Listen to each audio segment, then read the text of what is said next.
ଆଜିର ଅମୃତବାଣୀରେ ସମସ୍ତଙ୍କୁ ମୋର ସ୍ୱାଗତ ଜଣାଏ। ଆଜିର ଅମୃତବାଣୀ ହେଲା ଧର୍ମ ଓ କର୍ମ ମଧ୍ୟରେ ସମ୍ପର୍କ କ'ଣ? କେବେ ଜାଣିଛନ୍ତି କି ଧର୍ମ ଓ କର୍ମ ମଧ୍ୟରେ ସତ୍ୟ ସମ୍ପର୍କ କ'ଣ? ଭଗବତ ଗୀତା ଆମକୁ ଶିଖାଏ ଯେ ଧର୍ମ ହେଉଛି ସଠିକ ପଥ ଓ କର୍ମ ହେଉଛି ସେହି ପଥରେ ଆମର ପଦକ୍ଷେପ। ଯଦି କର୍ମ ଧର୍ମ ଅନୁସାରେ ହୁଏ ତେବେ ଜୀବନରେ ଶାନ୍ତି, ସମ୍ମାନ ଓ ସଫଳତା ଆପେ ଆସିଥାଏ। କେବଳ କାମ କରିବା ହିଁ ପର୍ଯ୍ୟାପ୍ତ ନୁହେଁ, ସେହି କାମ ସତ୍ୟ, ନ୍ୟାୟ ଓ ନିଷ୍କାମ ଭାବରେ ହେବା ଦରକାର। ଏହା ଧର୍ମ।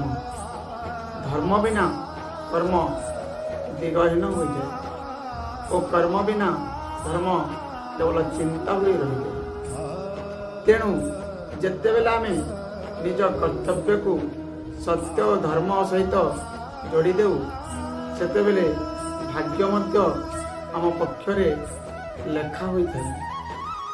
ଆଜିଠାରୁ ଗୋଟିଏ ସଂକଳ୍ପ କରନ୍ତୁ, ମୋର ପ୍ରତ୍ୟେକ କର୍ମ ଧର୍ମର ପଥରେ ହେବ। ଏଇଟା ଥିଲା ଆଜିର ଅମୃତବାଣୀ।